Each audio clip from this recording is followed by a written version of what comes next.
It says it's starting. Okay, now it's starting. Yeah, yeah, it's all right. Now it's carrying. Right. So thank you very much, Reza, for having me and have the opportunity to talk about what Pleasure. what is my my fascination these days and in this last 3 or 4 years. I mean, I've been working with a friend, as you see in the video. Yes. Yes. I come from the theater, and he comes from the visual arts. So we both in a different pathways. We started to reject our own disciplines as a production, specifically as a disciplines that always demands you to produce works of art. In the case of theater, is make a piece or make a show, and I was very tired of that. I started to think, why not being a theater maker, but without producing a play or producing a piece of theater, but just in the process to produce, or in the process to do it. And he as well. He was very tired of this gallery stuff and have to sell of his stuff of sculptures or paintings. So both we met in this point when we tried to figure out how can work in a process of understanding between different practice and trying to reanimate kind of a performance practice, but very particular because we work normally alone. Sometimes some people come to the practice, but normally we work alone. We have this, as you see in some videos, we work in a indoor space, but naturally now we're working in a outdoor space. Yes. And it's very nice in the last part of the work because we work in an environment which is very public and a very middle class here in Lima, and everybody's with the dogs, with the children, and we are part of that. This nobody really pay attention to us. It's just like we are like part of the man. We're working with ropes and plastics, and nobody really pay attention to us. For we think it's all right. It's not bad because we feel part of the environment like that. I mean, people are not really scared what we're doing, Right. something like that. Right.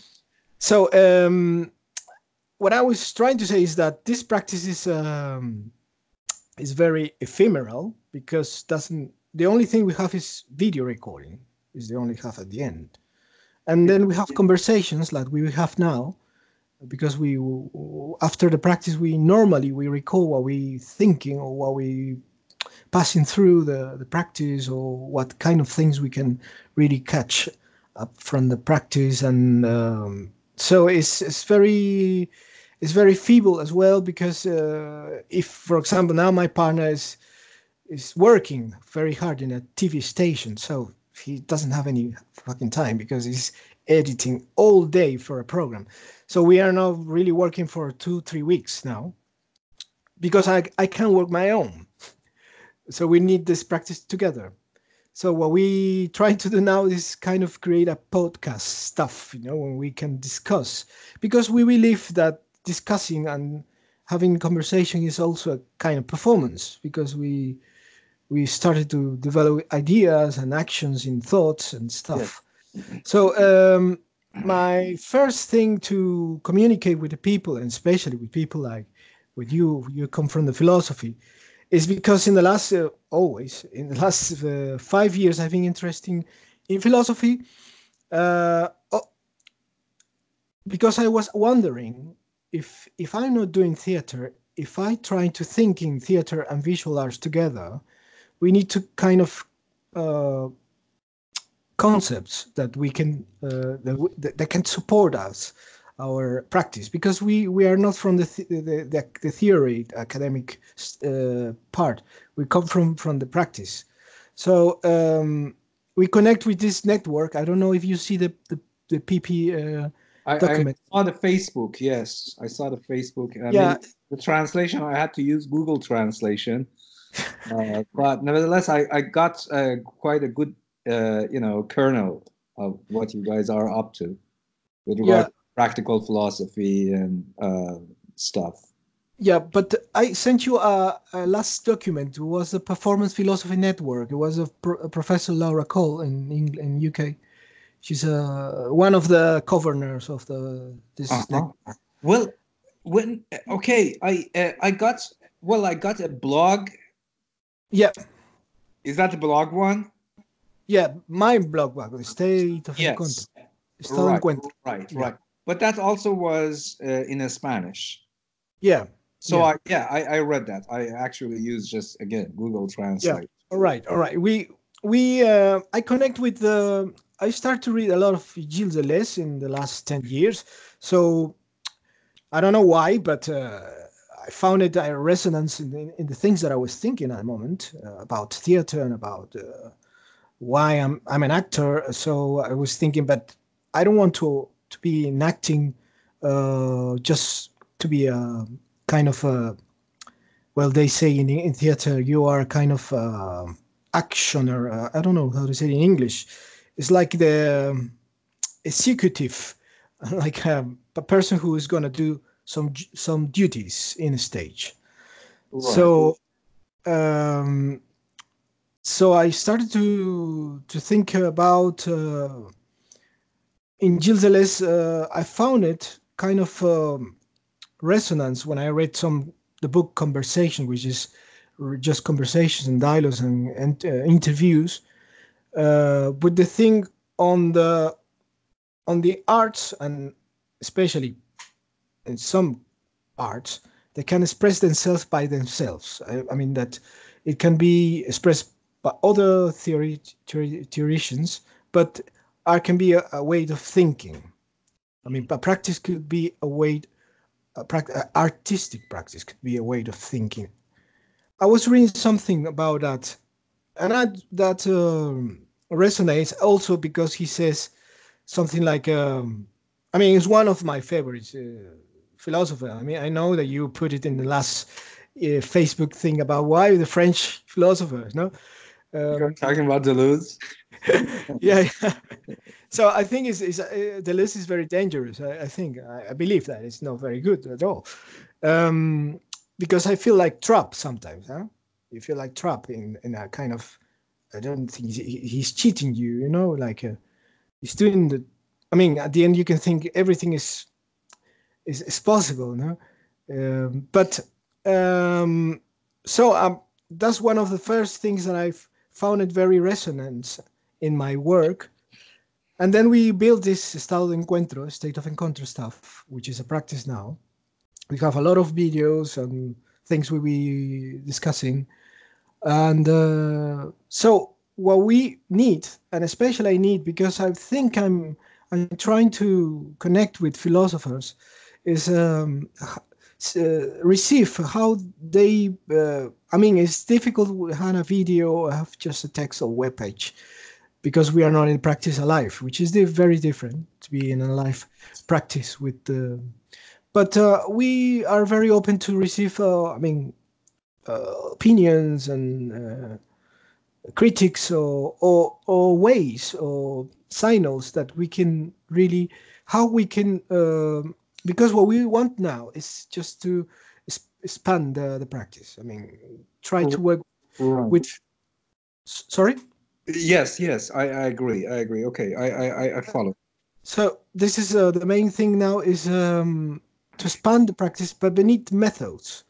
I mean, the word method is very big for us, because it seems like we don't have any method. But the last thing we were thinking is like we have this instant methodology, which is a methodology like construct in 1 hour and then dissolve, and then the other day is another methodology. I don't know if this is possible. But you can also say the same thing exactly about the practice of theory, and I think that theory also is a form of practice. I mean, essentially, that I would say that the distinction between theory and practice is itself, quite a very fuzzy domain. Of course, you have to do something you know, in Mhm. order to come up with certain kinds of theories, you see? And Mhm. and of course, those theories can then also be turned into practice. So not only we have different levels of theory, we also have different levels of practice. Right. And I would say that for a philosopher, the transitoriness or the ephemerality of the theory is as basically a real important issue as it is for an artist, an actor, a theater constructor, a set designer, whatever you can think about. Yeah. Right. Right. I Right. mean, essentially, a philosopher. I mean, particularly in philosophy today, you have seen it in the past few years, particularly, like literally, the so-called trends are just like a stock market. You know, like in every second they go down and completely get annihilated, and something else comes up. That which doesn't mean that it's better. Actually, it just means Mhm. that essentially the kind of society and culture of theory and practice that we are living it requires constant, basically, what you might call to be renewing stuff, Mhm. which is bad, but not. But when I'm saying it is not bad in essence, I mean it in the sense that it is bad, in fact, in the sense that we have it. But there is nothing wrong, for example, a philosopher to change his or her mind next morning about his or her piece he or she has written like a week ago. Mhm. But that should be an informed revision, not merely a trend-based revision. You see, that's the whole point. That I think that the ephemerality of trend and the kind of a strain that it puts on theorists and practitioners is completely wrong-headed. However, this doesn't mean that we should stifle ourselves with basically uh, abiding by Deleuze until the time Mhm. of apocalypse. No, the whole point is that the task of a philosopher is to always renegotiate, Mhm. to come up with thoughts that not only criticize what has occurred in the past, but also be capable of broadening the scope of what can be said in the future, or what can be claimed in the future, or what can be thought in the future. Mhm. Right. Yeah. I mean, that sounds very, very interesting. But well, we have this. I mean, I would like to ask you if you, coming back to the thing of our practice, or what you see in our practice, if this is possible, for example, with actions, with the performance, with when a man, two men working with a plastic bag, Or doing a piece of things rope. like Or a piece of yeah, rope. yeah, a piece of rope. Um, is it possible to, because I started to doubt, but if is it possible to generate a kind of thinking when you are doing things, or it's just because, for example, when I practice, normally I try to put myself in the attention to my partner, what he's doing, because the thing on the work is doing phrases. We call phrases actions, but we call phrases. I don't know why, using this linguistic stuff. But everyone has phrases, and he, for example, doing a phrase with the rope, and he give me a phrase that I need to carry on or contradict or discover something new in the rope.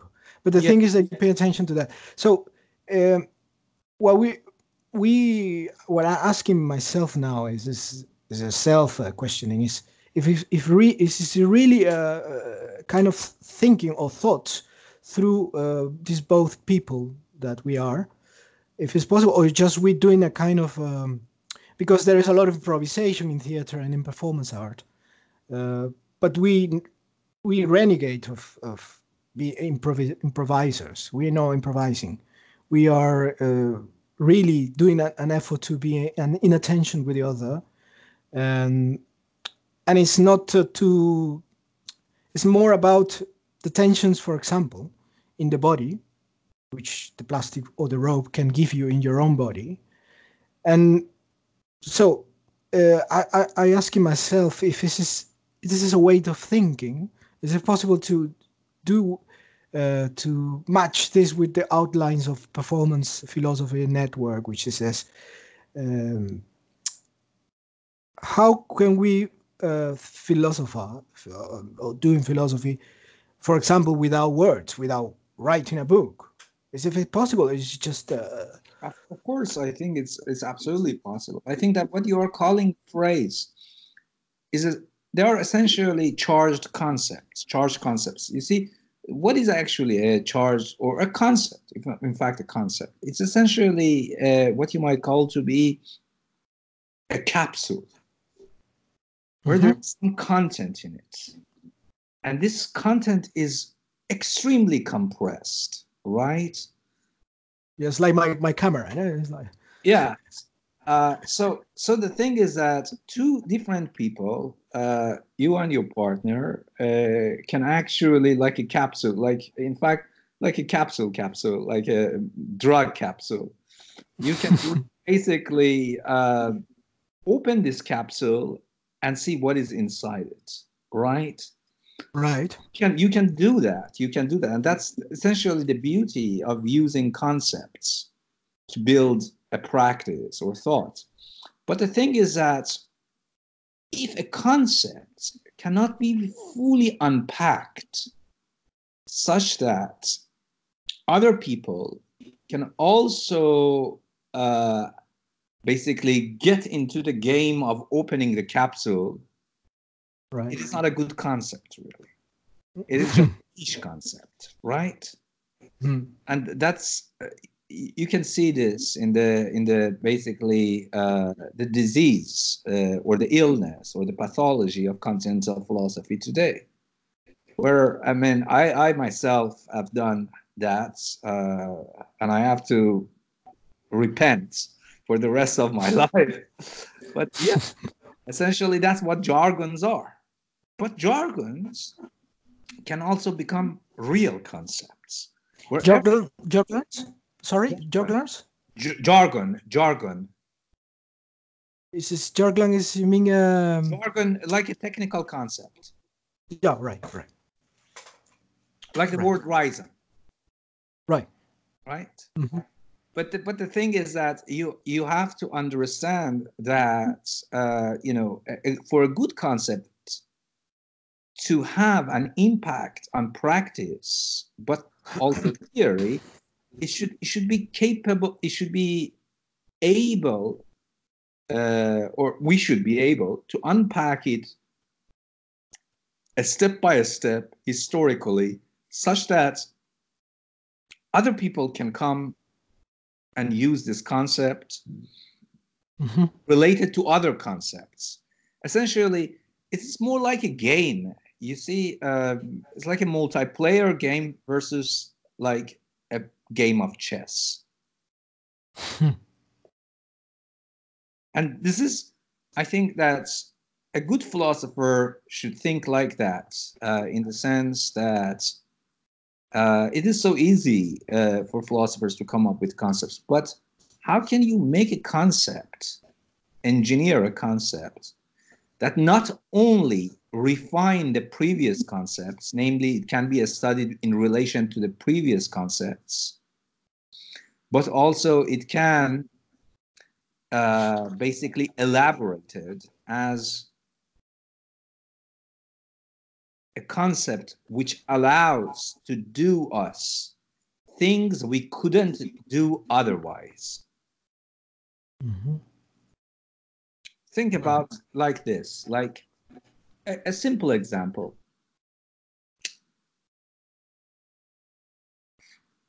As an engineer, this is my favorite example. The concept of toughness in metallurgy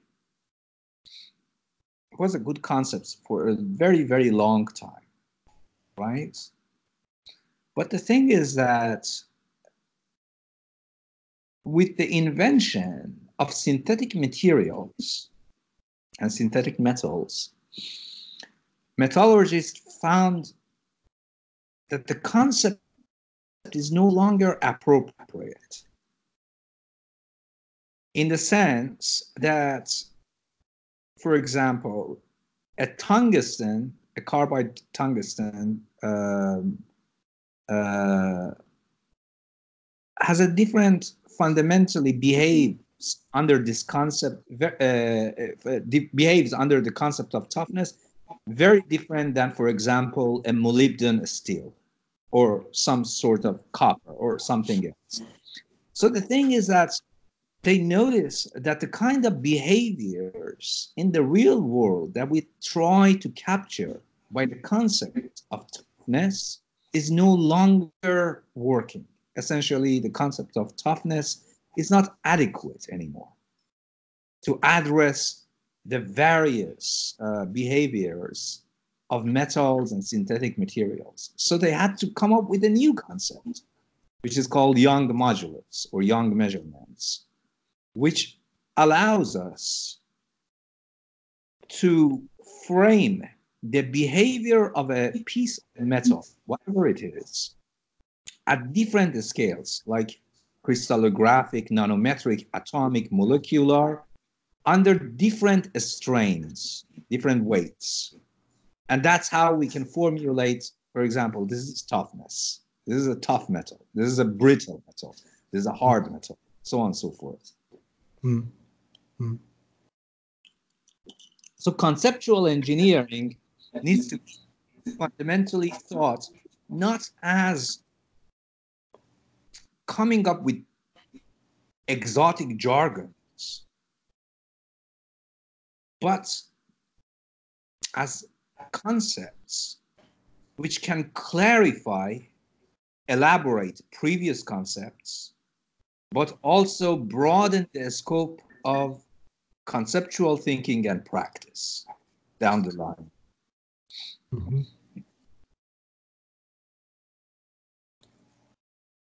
Right. So I would like to ask you straight away, what do you, for example, your first impressions of the videos or the stuff that you were doing? I mean, if you relate it with something or some stuff that you've seen before, or, I don't know. I actually, the first thing that, and I was actually quite, appreciated that you brought the term ephemeral. What I thought about these they are essentially what you might call to be transitory sculptures. that are basically not only transitory because there is no trace of them after some time, but also transitory in the sense that they are situated fundamentally within a context that cannot be recreated. Right. Mm-hmm. So it's like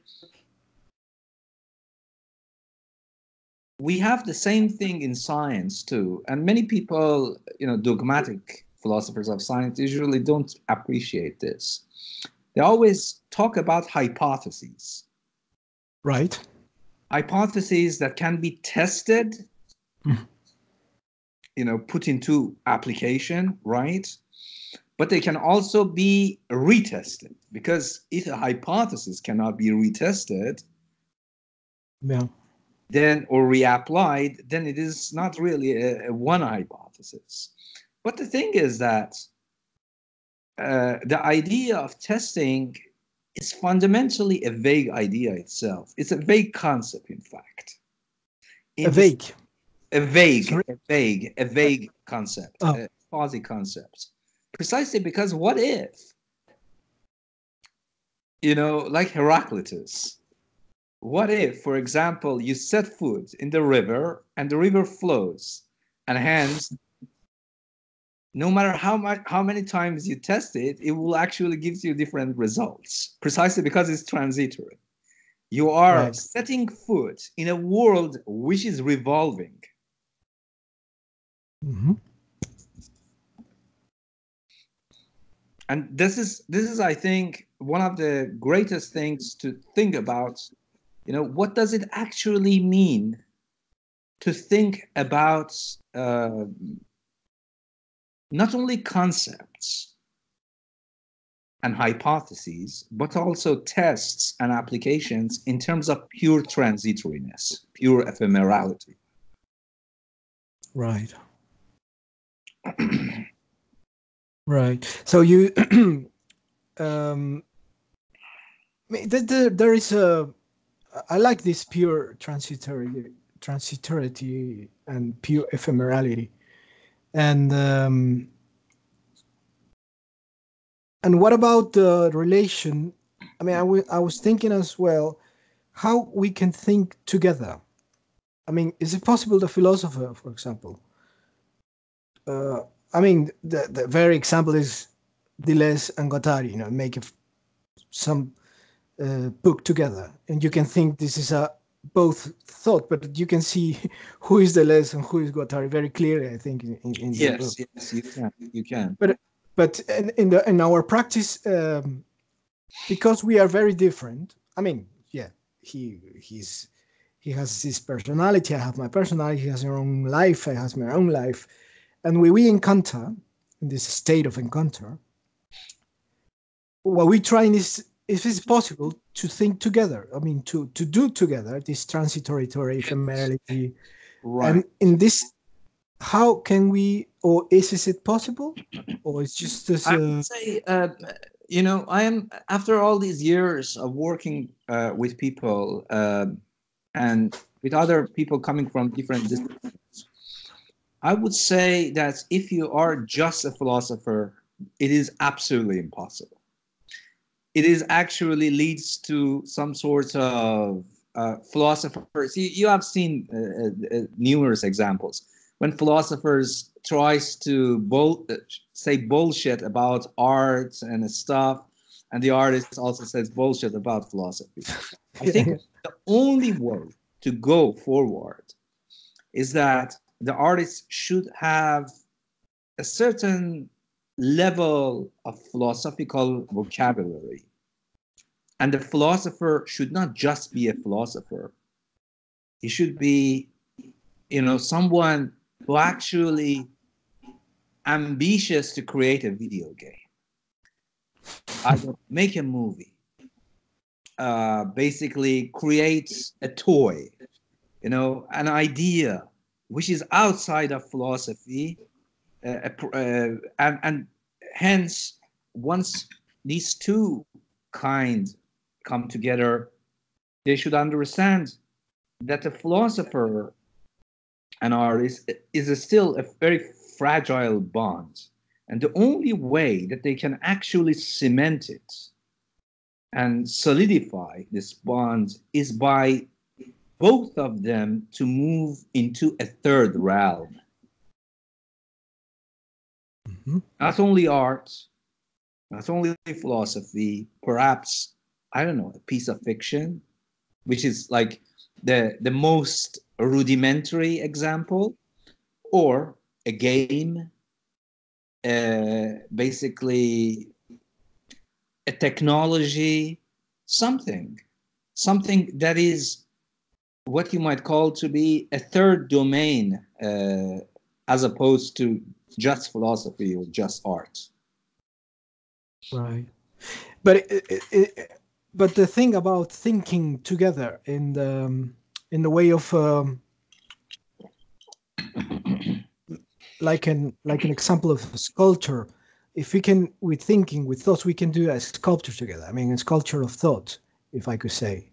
Is it possible that, or it's just like as humans, we just have this one thought that is impossible to correspond with another one? I mean, I think it's possible, but you see, it is because possible.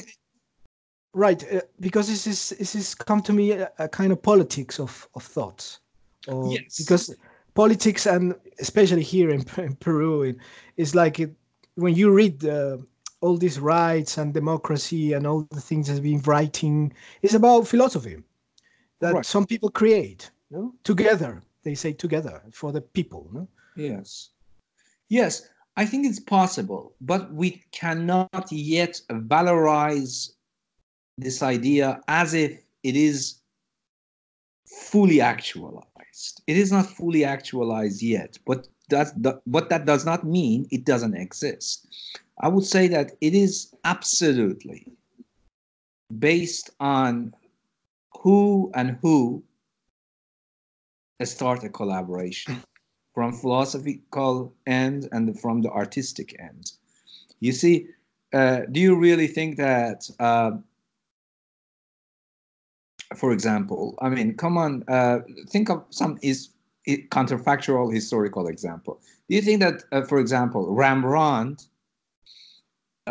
could actually make a collaboration with, I don't know, Richard Feynman, the physicist, or I don't know, Kant? Well, of course they can. Of course they can. But is it going to be a good work? Most probably not.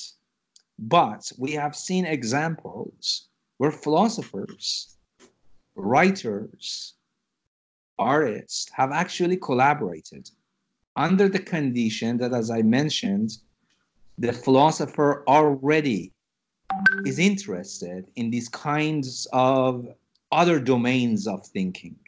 An artist also is interested in other domains of thinking.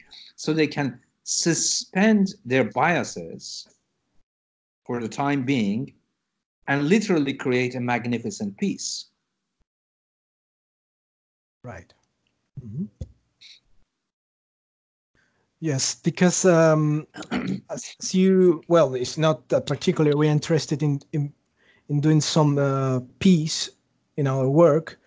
Well, piece is a very, again, is a very, kind of broad term. Yeah, A yeah, piece yeah, yeah. could be anything. Yeah, Anything. piece could be a life. Yeah, a life. Yeah. Even after life. No? It can be, in fact, I mean, isn't it the whole idea that think about giving rise to a new life form, a new human. That's the greatest piece of art. Yeah, the rise for the new life. Yeah, new organism. Yeah. So sometimes I mean, we were thinking in the, for example, when we talk about materials, the rope, the plastic bag, that they are more alive than us. Sometimes we feel it when we practice with the plastic, with the rope, and with the things. We are very basic things where we can find in the garbage. Really, they think that we think that, and we feel we basically we feel that they are alive, like they even they are very they are better performers than us, I because would say that there are better performers, but I would say that it's essentially the idea. Are you familiar? I always forget about her name. There is this woman, I think she's dead now, like died a couple of years ago. She was a Brazilian, right, and she was living on the Rio's landfill, the garbage field, right? right, And she made an entire new civilization, literally garbage people, by salvaging like things that absolutely don't have any meaning anymore, like literally, socially. And it was absolutely, and she created this myth, this new cosmology of the garbage field, the landfill. right. That's this is what I think, that this is like what it means to make a new world. Right. No, I don't know the name. I don't know I how will many. send you the documentary. It's a really fantastic one. Yes, please. That's magnificent thing, example that we can check it. And well, the material, for example, what do you see when, for example, for us, it's been always a question, if we working with materials, why we people, especially people from the performance art, ask us, why do you decide, how do you choose your materials? But the thing is that we don't choose it really. They choose you, most probably. Yeah, normal, and they stay for a longer time, and so how can, because we always have this magnanimous thing to thinking in materials and working with big metal stuff, like but we can't carry on this in the park, this big metal stuff. We need a truck, or we need a funding, a logistic to transport the things. But eventually, I would like to ask you if you think we can change materials and we can work with another convention with materials in proportions, for example. Yes. Yeah, I think that, the concept of material toughness. Yes. I mean, you see, the word, we shouldn't say material. Material I would say, is a wrong term. Essentially, all of us, whether you are a philosopher, artist, we use or work with materiality. And materiality is always about constructing a stuff or re-envisioning a stuff, reimagining a stuff. Like, you see, coming back to that, example of this landfill in Rio in Brazil. So, okay, for example, don't you want to have a pool? I mean, think of, like, haven't you had these dreams of creating the best house for yourself? Like, you have a spring in your garden, a fountain, a fall, a waterfall, and all sorts of assortments which cannot be created by an architect, right? Because they are too costly. But then this is her point, that she goes to, and she talks about different, she basically walks through this landfill, which is like kilometers long, and she points out to this thing, that because of the nitrogen level, because of the garbage are basically packed on each other, it releases nitrogen. And so there are these kind of basically bubbles, like a hot spring, bubbles forming on the garbage surface. And she says that every morning that I come out of my house, which she has herself built, I really cherish the sight of this spring, and it's close to me. You see, you can. I mean, the whole idea is that we just don't always need to actually work like an architect to bring materials together.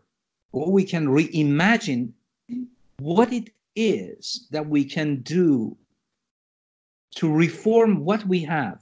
All of the shit, the crap, the dirt that we have there in a goddamn basically landfill. That's thinking beyond, I would say, the terrestrial myopia of encounter with what materiality is. You are essentially creating a new myth, new vision. Like this person comes and builds her house next to a bubbling, toxic, pool, a cesspool, and she says, "Oh, look at this! This is the best site." Right. Yeah, I mean, yeah, this turns interesting with because we always think we work in the threshold of precarity, of material, of the objects, materiality, in the threshold of the being something like somebody says you're working in being in something like which is going to disappear in some moment, and this is related with ephemerality. And so sometimes we feel that we don't want to disappear, of course, but sometimes in the practice we feel that we're getting into the point that we can dissolve ourselves in a practice. So trying to survive to the ephemerality of the work, we want to transmit. I mean, I don't know if you can transmit it, but we wanted to give it to someone else. How can we imagine, for us is the question, a way of transport, a way of what capsule, as you said, we can imagine to give it to someone else, the capsule, to trying what we're trying. Mm-hmm. Because we believe after 4 years that this is very human stuff. I mean, he's been in England. He tried the workshop with some people in England, with dancers basically, and it really has this. People are very interesting to go to this kind of like a repertoire of really simple and very fragile actions with objects, and how can we establish a kind of thinking together. So now our question is it possible to really do it? Because we don't know at the end if the people really capture the essentials of our practice, and the thing is, how can we build this capsule? I mean, if it's possible to say it like that. Well, I think that it's essentially the question of method, in the sense that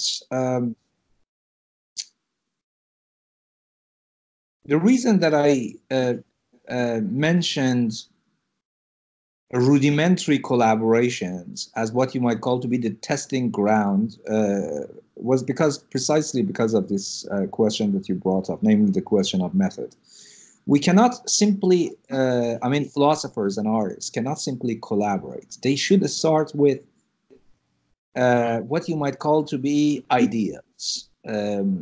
So we have a certain set of ideas which are captivating us.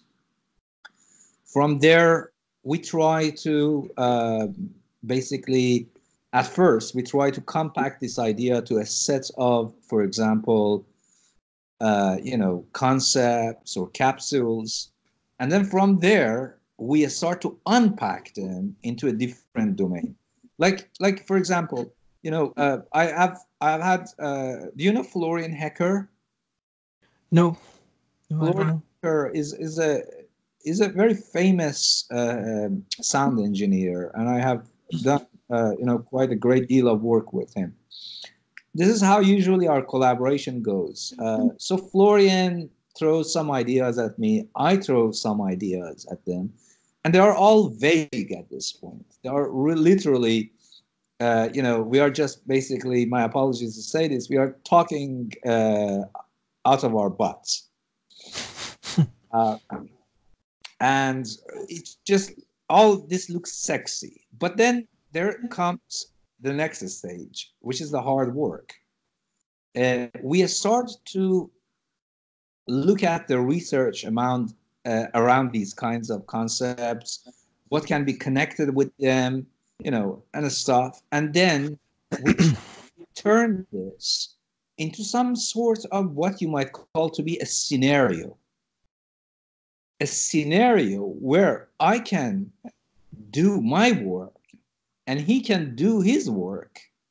And at the end of the day, we are sure, as far as we have done the previous stages in a rigorous manner, the end result would be utterly not only fantastic, but also it actually enriches both the practice and both the theory. Right. Right. So what is this moment to, for example, the first step we interests me a lot is when you say there was very vague, that the first moment when you met, when you have the first ideas, it's just like you say like a regurgitation kind of. Yeah, regurgitation. Yeah, that regurgitation is important for us, for example, in a phase, in some phase, in some level. But then we use this regurgitation of the other to capture something that could be digestive if we follow this. Absolutely. That's why I mentioned the second stage. The second stage is that it's a little bit tricky, precisely because what happens is that if you are talking about your own basically take on the notions and ideas, and the philosopher also talks about his own takes on the notions or ideas, you cannot fully glue them together. It would be just, again, end up to be this kind of mishmash of ideas. So that's why you have to, both of you have to step outside. For example, think about a concrete example. Like we are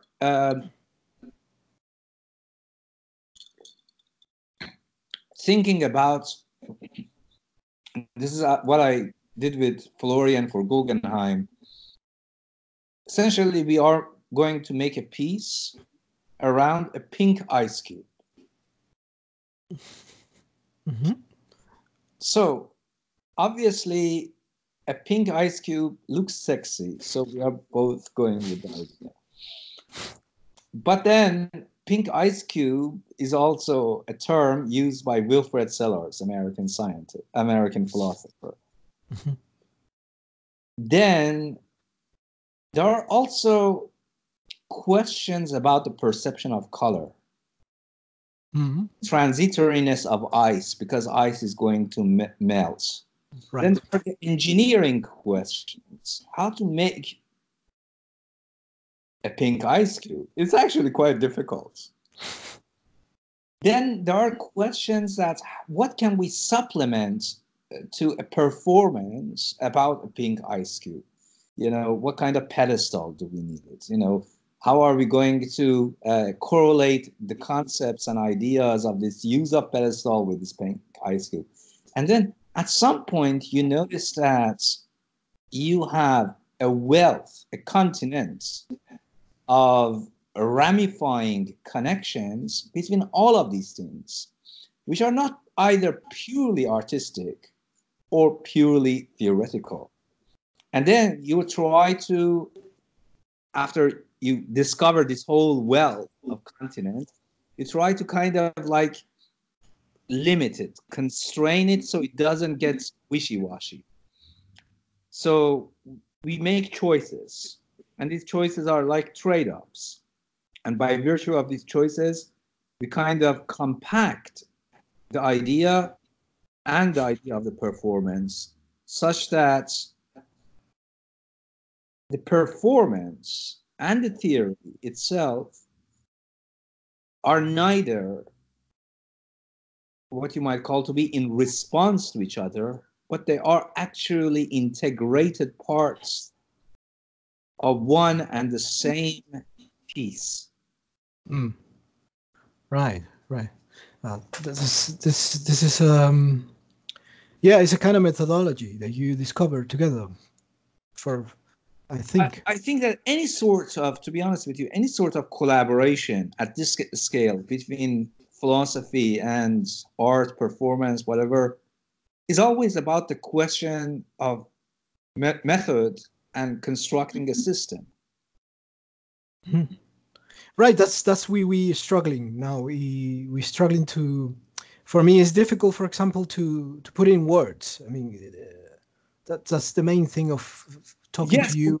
but I don't think that this should not be your concern. Absolutely not.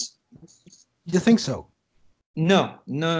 You can, well, you can continue your philosophical education and acquaintance with theory. That's good. That's just essentially makes the ideas more rich. But I don't think that it is your job to put things into words. It's just that as long as you have a vague idea, that's good. A good philosopher can easily tap into the vague idea, create something around it with collaboration with you, as I mentioned, in that kind of procedure that I mentioned. Essentially, vague ideas, you cannot, you see, it's like alchemy. You cannot create something without starting with shit, essentially. You know, the whole point is that turning shit to gold, right? You know, so you have to start with the shit, with vague ideas, they are vague precisely because they have certain kind of openness, airiness that allow someone else to work with them, to basically plug his or her own ideas to them. Right. Yeah, that's sounds good. Something that I would like to. I don't know if he when you. I mean, well, I'm sorry that I'm trying to ask you the more I can about the practice, because we don't really have this. It's difficult for us even to talk with people about practice, um, specifically with philosophers. Here in Lima, in Peru, is kind of strange for philosophers to approach to practice like us and thinking that we could collaborate together with them even. So one of my another question comes to my mind is how can you when you for example something that we don't talk about, what about the physicality of the philosopher, what about the the body? I mean, is this the right thing to say that the How do you mean mind embodiment or human body? human body, a human body. Well, philosophers usually, you know, that is like the last thing on their basically list of interests. So when because we sometimes we feel that because our work is very body in orientated sometimes, uh, something that I was thinking is when I work with my friend, it's about I have this, for example, this moment of I just sent you the link to a samurai. Yes. oh, thanks, I got it then. It's a well, I'm just going briefly. I'm gonna when it's something that happened to me when I practice is because my training is very physical. I'm a physical theater actor. Um, when I go to for example, a paper, I have really vague idea what I'm gonna do with the paper, but then my muscles or my strength started to discover what the paper needs, and then I follow this, even though I have no idea what is happening. But in some moment, the paper, for example, started to give me to my muscles, for example, the pressure, or when I throw it or I try to stretch it out, the giving the kind of conditions for working. And then and then thoughts comes to my mind, because when I start to see the paper, I mean, I'm thinking all the senses, the body with all the senses. I mean, the sight, the hearing, even the sounds, the tactile stuff, even the flavor of the object. They give me a kind of thinking in the material too, because I'm working with another person. So what I'm trying to say is that thinking comes to my mind when I think when I realize that I'm working together with someone else. Right. Which is I don't know what happened to me like that. I mean, it's different from my partner, his approach, but for me it's like thinking is the last thing. I mean, if I could say to what was happening to me in that moment, thinking, because in the first moment it's just like when somebody traps you, for example, with their arms, and you don't thinking, you are really find yourself trapped, and it's like you have a nightmare. When you have a nightmare, when you feel trapped, when you feel that a strange force traps you, and you are not thinking, you try to wake up, and the problem with that the nightmare attack, or I don't say paralyze, is that you can't do it. So it's like a problem. It's not thinking. It's just about physical thing. And in that moment, I feel like that I get in trap, but then thinking is the only solution to get, which is difficult in dreams, thinking. But in the reality, I feel like in a dream, for example, in a nightmare, when I have a paper, I have my little nightmare with the paper, but then thinking helps me to go out to the other, especially when I'm working with other. That's the problem, that I'm afraid to work alone, because if I work alone, I probably get trapped in the nightmare. Right. I mean, the thing is that, working alone is always bad, but you can also, think about that, you can create your own multiple versions of yourselves, like a schizophrenic person, and then you are no longer alone. See, it's just like that hilarious line in the introduction to 1,000 Plateaus, where they say that we are already a crowd. Each of us are already a crowd. Yeah. But I wanted to insist on this physical thing. What do you think? Is it possible to the muscles, for example, the muscle in the body, which is every organ in our body is made of muscles, even the eyes, the ears, full of muscles. Yes, absolutely. I mean, the thing is that there is a wealth of neuroscientific research on the role of certain body gestures with regard to triggering of certain kinds or set of kinds of thinking, right? Or actually motivate you to think in a certain way. Why do you think, as a cigarette addict, and I'm a smoker, why do you think that writers always love? It's not the taste of cigarette that is good. It's just the way that you can move this with your fingers, this and that. It triggers you, it motivates you to arrive at certain kinds of cognitive states. Perhaps not specific thoughts, but cognitive states. You see, it does. But then I would say that why should we always think about our bodies? Okay, as an experimental piece, why not to think about other kinds of possible bodies that can think differently? Precisely because the idea of mind and the body are both underexplored. We essentially don't know that much, if hardly any, about what mind is or what the body is. Mm-hmm. Think of all these sci-fi, good sci-fi, where, for example, you encounter with an alien,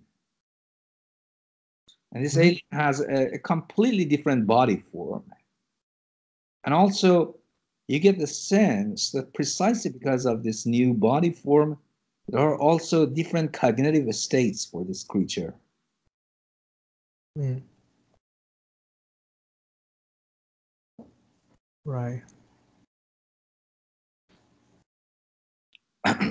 Yeah. Yeah. This. Yeah. Sometimes we thinking of, for example, the activity of what we're doing. Sometimes it's getting repetitive. For example, with the actions. I mean, I've seen my partner doing the same thing as 2 years ago with a rope, the same action, and myself always dropping the same action with a plastic sometimes. And as it gives us for example, I want to move orientate the discussion into the pedagogical stuff of what we're doing, because, for example, with anger and violence, we think that this kind of practice we could kind of no helping people to get away from with anger, but for to say anger, no, or happiness if you want, but to really how can you share your anger with others without distracting everyone? I mean, this is something that we're thinking in our practice. Kind of sharing. Yeah. You cannot, I would say that you cannot share anger per se. Essentially, this is not just anger. You can also think about happiness. Essentially, any sort of emotional state can only be shared by way of beliefs. Beliefs. Right. And they have inferential content. Exactly like those capsules that I mentioned to you. And this inferential content allows someone to tap into our emotional states. Otherwise, I mean, think of, this kind of like a hilarious thing that if you have a cat, you have seen it all day. So two cats play with each other. It always starts licking each other, smelling each other's butts, and it's lovey-dovey. And then suddenly they start to bite each other and hiss at each other, precisely because they don't have the capsule. They don't have the inferential content of the concept or belief. Mm-hmm. That's right. The only reason that we can, in fact, share our emotions or emotional state is precisely because we are using a different technology than cats. And that's right. The idea of belief as encapsulation of certain inferential contents, where someone can empathize, sympathize, get angry at us. It's essentially that is actually the first. This is the question of ethics, to be honest with you. Ethics as a practice. Yeah. And ethics is all about this, that there is no such a thing as pure emotional states. Because all emotional states are intersubjective.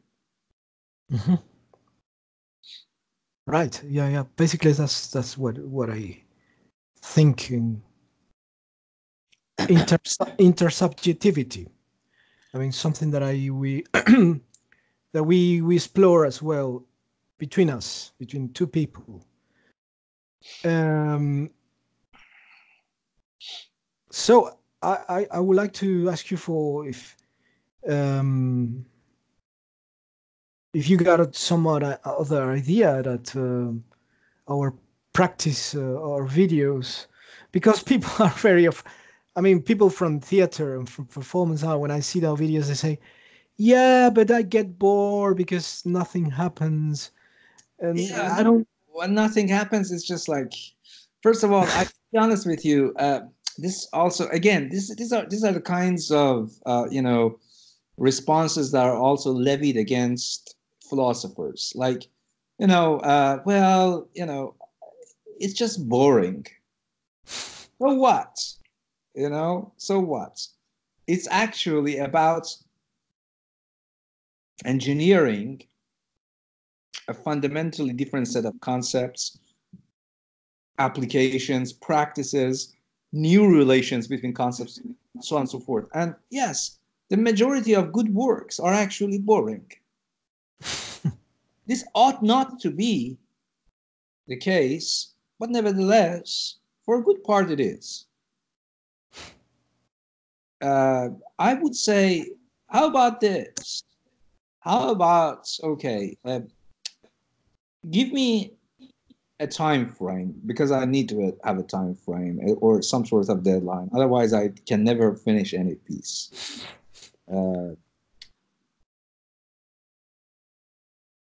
You and your partner come up with either a video or an idea and ask me to write, like, I don't know, 3-paragraph short story, flash fiction around it. And then you morph it to something else. And then I morph it to something else. And then go on and on and on until basically there is something concrete at hand. That I would say is the only response that I can give you. Because every response that I can give you in terms of like, you know, oh, this piece is great, it's just like, you know, it's feeble. Right. Yeah. Yeah, we get used to, well, it's kind of a society demands, and well, especially here. I mean, especially in my own context, when people needs a boost of being by the mainstream, by the institution. No? For example, when we present our work, I mean, our process for funding, for example, is very difficult because they see our videos and they say something like, yeah, but I mean, the cultural line and the cultural thinking here of the institution is, if you don't work with social stuff, I mean, with social orientated art, do you want to help to, you know, the Afro people from Peru or from the Indians in Peru? I don't want to hear about that. I just hate these kinds of stuff. They reject us immediately because they see two people just working with a rope, and they say, yeah, but they don't really want to ask us about it. But the thing is that, you see, this is also happens, as I mentioned to you, in literature and philosophy. There is a reason that people say that, okay, come up with a trivial, sexy motif, how small it is, and then basically build upon it. Like, for example, you know, go to a garbage field, go to, you know, some sort of, I don't know, a slaughterhouse. Do, you know, kind of, and do the performance there. And then that would be completely bypass all of these criticisms that they're basically giving you.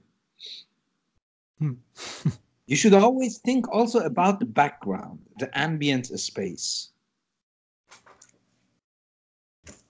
The ambient space essentially is very important, precisely because, you see, like, think about how good directors make movies. You know, there are two different good directors. For example, think about a thriller, right?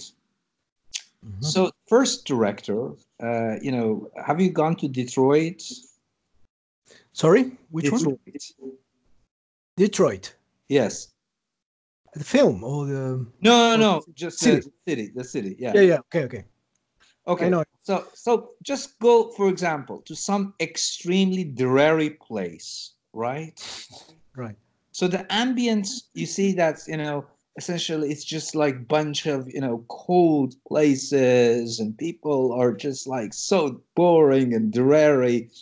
But then you can have some sort of gangster movie there, and it actually makes it good, precisely because of the contrast between dreary backgrounds and the foreground action, right? Or you can do something else, which I would say that the best directors usually do. Create a very boring, as our inside joke, boring as a phrase, what you might call it, a boring piece against a backdrop which is bustling with ideas. It's just like, you know, for example, think about like, you know, idea, you know, like, for example, Thomas Ligotti, the horror writer. Just imagine that you have a Lovecraftian cosmological scenario as your background, but then your story actually happens against this background in a very boring and dreary village in some part of the world, which actually nothing happens. The story is not about any sort of narrative unfolding. It's just that when people look at this, there is a cognitive dissonance that makes it really fantastic for them. Mm. So is the context, the ambient that you say that, yeah, we believe that also about that, of doing the thing in different places when normally people are not get used to have this kind of things. I mean, or works, you know? Because some performance work is orientated to disrupt people. Like, I mean, I get naked and then put in myself, you know, red paint and protest against, you know, bullfighting. Oh God! Oh Jesus! Please don't. So in that moment, people stops in the streets and see what's going on, no, with this. But what we're doing is something that people really don't stop, really, because they really feel like, it's like some people say that we are doing photography.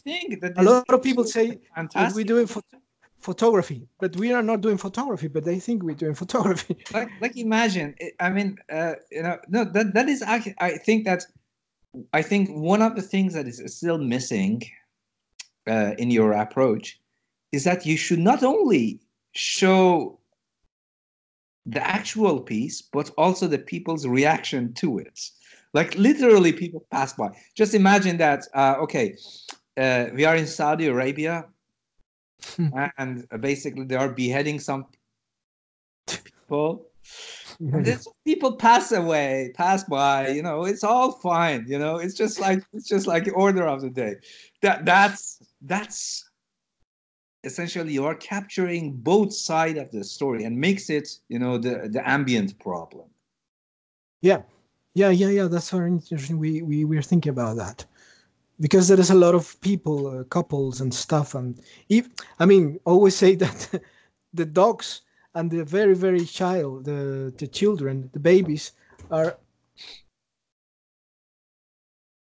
Sorry, just a moment, Reza. Sure, absolutely.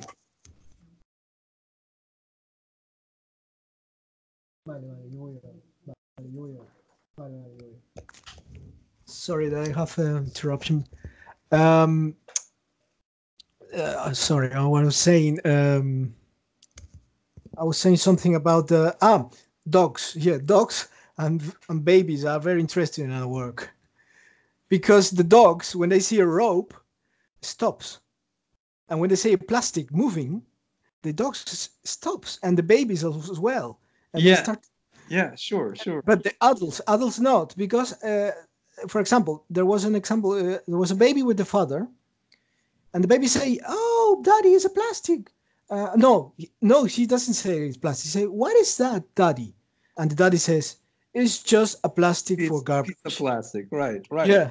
Well, okay. This is the whole point. I mean, don't you think that you can make a fundamentally fantastic scenario out of this?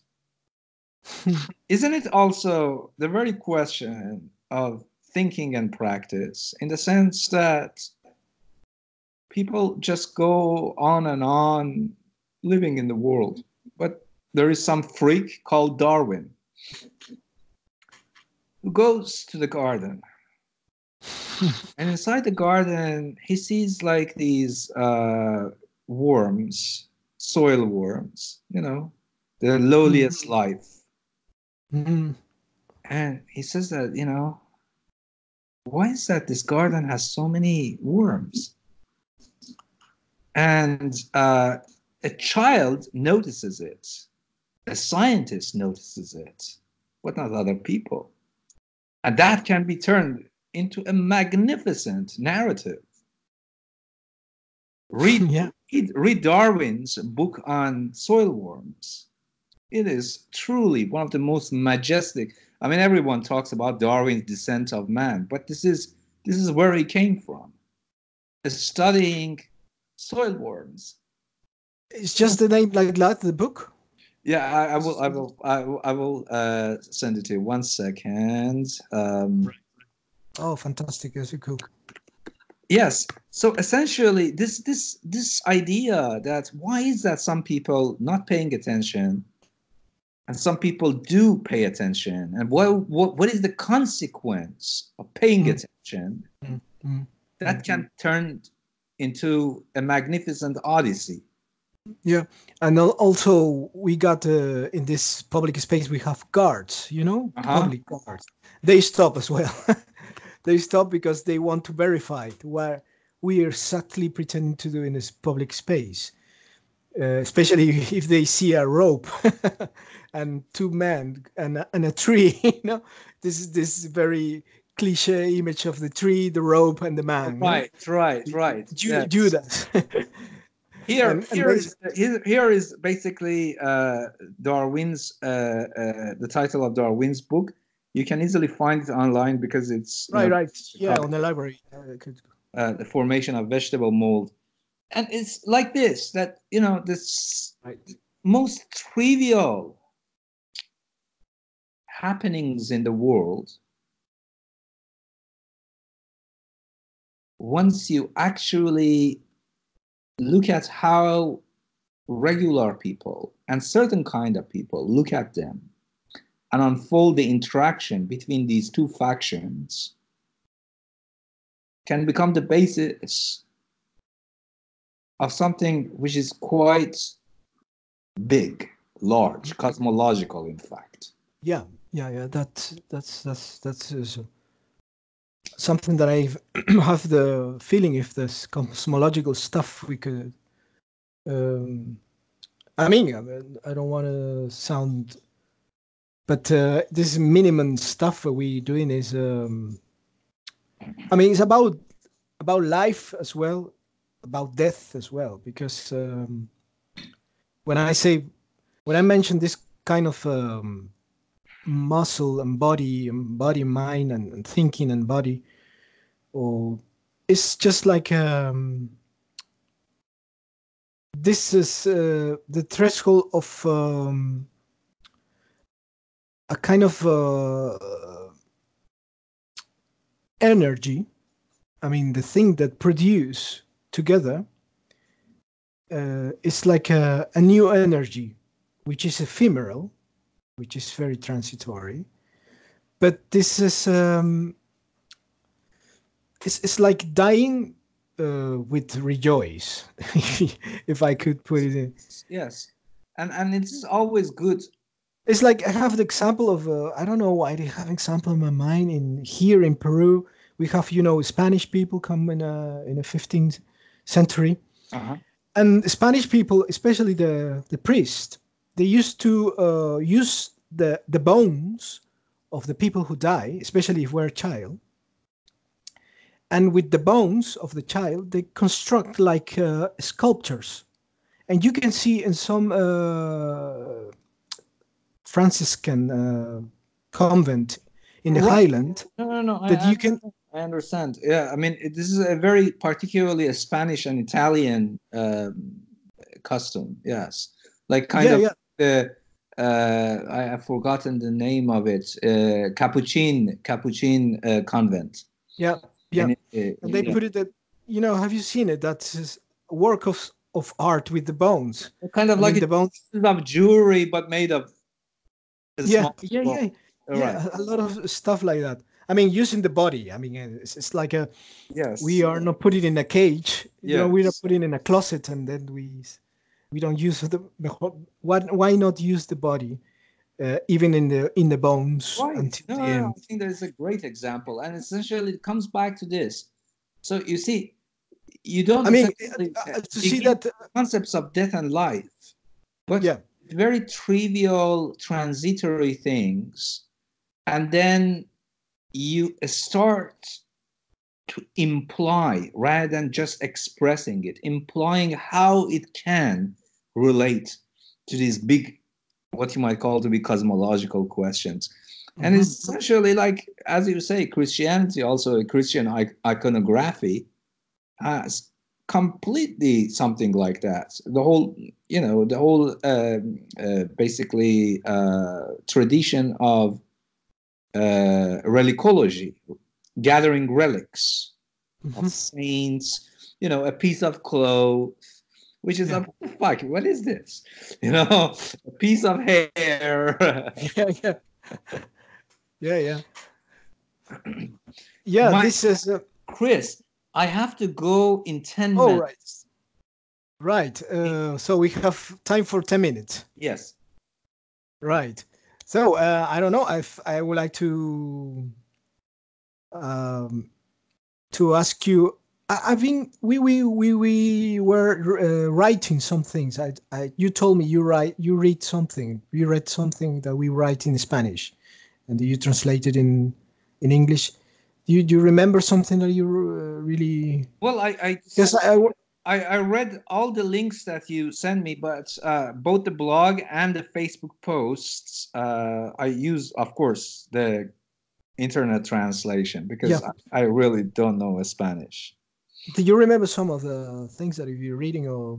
On the practical philosophy, on the idea of materiality, what does it mean to think of a practical philosopher, so on and so forth. Yeah. Right. So I just don't know. Something which is very stupid. Maybe when you see these two people, what is the first? Because I'm very interested in visual perception. Is when you see you here. I see a man with a beard, with the glasses, and I see a kind of you're from Iran, but I see a man from Italy. And when you speak English, I don't see an Italy person, but I see a person who is Italian descent in America or I whatever. So this. when you see this first our Believe videos, me, when I came to the U.S. with my wife is American actually. right? I went to Midwest, actually to South Virginia, and there was this gorgeous girl. I went, I went to, shop some clothes because literally when I was living with my wife in Malaysia, we didn't buy any clothes because it's just like it's completely pointless. All your clothes will be torn apart by the cruel forces of nature in tropics. So I didn't have clothes and I had to go for lectures and stuff. So I went to this, kind of mid-level to high-end, place to buy some clothes. And this gorgeous girl came to me who was like checking me out for a long time in the store. And she asked me that, you are not from here. I said that, yes, I'm not from here. And she said, where are you from? I said, I'm from Iran. She said that, are you from Milan? I said that, no, Iran. yeah, American pronounced Iran. And yeah, she lost her interest. Yeah. yeah, yeah, yeah. Yeah, it's happened to me when I was in UK sometimes, and I say I'm from Peru, but because my pronunciation, they say, "Oh, you're from Beirut." They say Beirut. No, I'm from Peru. Beirut. Yeah, So I would like to ask you for just brief kind of how can you if we can collaborate if you want in some point. I mean, sure. As the idea that come up with an idea, and please don't get upset if I say that the idea is nonsense, because I usually do that precisely because, and you can also say that, well, Reza, this is just way too philosophical. This is essentially starts with a kind of very, loaded interaction. Interaction, and then from that, we absolutely. I would love to. I don't know whether you know it. I have. I generally don't like to write about artists. What I'm actually interested is that to collaborate with artists. Right. Yeah, that's fantastic. Artists that I think that are doing unusual stuff, which are not really, they cannot actually sell their art, most probably. Yeah. And that's something that I really like. I mean, and to be honest with you, you probably know that you might actually read this piece in the forthcoming collection. How much I hate art world. I want to burn it down with napalm. Right. Yeah, I mean, we can start that. I try to recover this ephemerality concept, the transitory concept, the sculpture concept, the cosmology, the ethics as well, which is very interesting for me, the ethics of the work, because it's that I think we can allow all the people to come to generate this kind of a more multidisciplinary as well work. And some other concept that you think we forgetting from this conversation from the No. I would say that the best thing is that you and your partner start with a very kind of a very small concept. Let's not start too ambitious. You throw it at me, then I will throw my version at you. We go, kind of like a tennis, back and forth. And at some point, we realize that, okay, we need some other people, because the ball made of hair and dust is thrown at us. Right. Outside of our basically capacities to handle it alone. Right. So our phrase, as we call it, we could have a video, for example, a practice of. Yes. I mean, yes. When I give you my entrance could be a video with a practice of our work. Yes. One of the things that you said that you're basically you're a kind of a visual thinker. I'm a very when I think about these kinds of stuff, I usually think them in terms of cinematic scripts. So I would say that if you can send me a piece about an idea which has been formatted like a movie script, like backdoor, basically outdoors. This time, this happening. This is like basically in brackets. Like this is like how should be shaped, so on and so forth. And that's where I can get a clear idea. Right. Yeah, that's fantastic. That's fantastic because we can transform things as well, because sometimes we need to move from the space we are in capsule like this, and to expand as well with other thinkers. And I just want to thank you very much to you so much, because it's been absolutely really pleasure to talk to you. I hopefully it's not the last one we're going to talk, So, Please send me some other, if you got some other ideas or links to books or things that we, sure. for example, this comes to your mind about the practice of ephemerality or between like this Brazilian woman. We are very open to receive that, and also I will send to you some things that we Certainly, please do. I will definitely do. Okay, I will think about over the weekend to collect some links for you, and I will send them to you definitely. Oh, that would be great. This is very, very. Thank you. And you don't speak nothing in Spanish, huh? Zero Spanish. All right.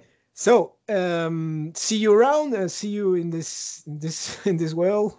Absolutely, my pleasure. Have a great day, my friend. Right, and it's something that I've forgotten to. We're gonna put this video in our page of State of Encounter page in YouTube for if you want to, when it's put it, I'm gonna put you to hear us as well, because I would like to take some notes, and to my friend to tell him that I'm working for the project. Absolutely. Okay, Reza, thank you very much again, and have a nice day. Here is 11:37, and now you have noon there, no? What time? 12:37. Oh, you got lunch now, I suppose so. Thank you so much. much. Reza. It was a pleasure. See you around. Bye. Ciao. Ciao. Ciao. Ciao. Ciao.